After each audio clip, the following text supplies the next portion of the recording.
বাল্যবিবাহ রোধে একদিনের সচেতনামূলক শিবির অনুষ্ঠিত হয় শনিবার বিকেল 4টায় চরিলাম দ্বাদশ শ্রেণী বিদ্যালয়ে হলঘরে। প্রদীপ প্রজ্বলন করে অনুষ্ঠানের শুভ সূচনা করেন সিপাহীজলা জেলা পরিষদের সভাধিপতি সুপ্রিয়া দাস দত্ত এবং ত্রিপুরা শিশু সুরক্ষা কমিশনের চেয়ারপারসন জয়ন্তী দেববর্মা।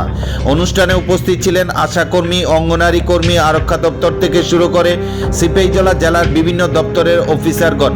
উপস্থিত অতিথিরা বাল্যবিবাহ কিভাবে রোধ করা যায় এবং কি কি কারণে বাল্যবিবাহ বৃদ্ধি পাচ্ছে সে বিষয়গুলির উপর আলোকপাত করেন। কারণ সিপাহীজলা জেলায় প্রতিনিয়ত বেড়েই চলছে বাল্যবিবাহ, আর সেই বাল্যবিবাহ রোধ করার বিষয়ে যেমন পুলিশ প্রশাসন তৎপর, ঠিক তেমনি সমাজের প্রত্যেক অংশের লোককে সচেতন, এমনকি প্রথমত তাদের অভিভাবককে সচেতন করার লক্ষ্যে মূলত আজকের এই দিনের এই কর্মসূচি।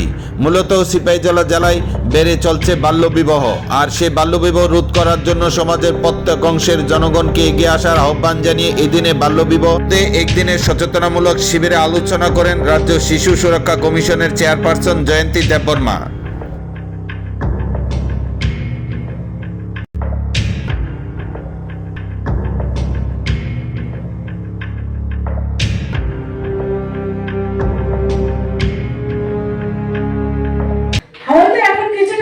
কিন্তু তারপরও আমাদের বিশেষ করে গ্রামাঞ্চলে কিন্তু আমরা দেখি, কারণ ছেলে মেয়ের ভেদাভেদ এখনো আছে।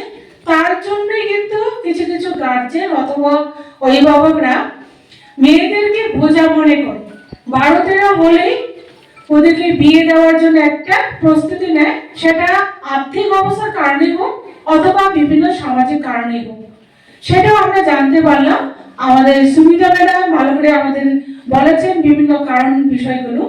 তবে এর থেকে আমাদের একটাই, কি করে আমরা চাইল্ড ম্যারেজকে আটকাতে পারবো সেটা নিয়ে আমাদের সবাইকে ভাবা দরকার। শুধু আমরা প্রশাসন তরফ থেকে প্রচার করলাম অথবা সচেতনতা শিবির করলাম তাতে কিন্তু হবে না।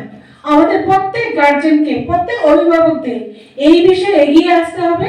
তাহলে আমরা আমাদের ত্রিপুরা রাজ্যকে বাল বিবাহ মুক্ত ভারত, গত যেটা আমাদের মাননীয় মন্ত্রী, কেন্দ্রীয় মন্ত্রী বাল বিবাহ মুক্ত একটা দিবস বা একটা স্কিম আমরা তৈরি হয়েছে, যেটা 27শে নভেম্বর হয়েছিল।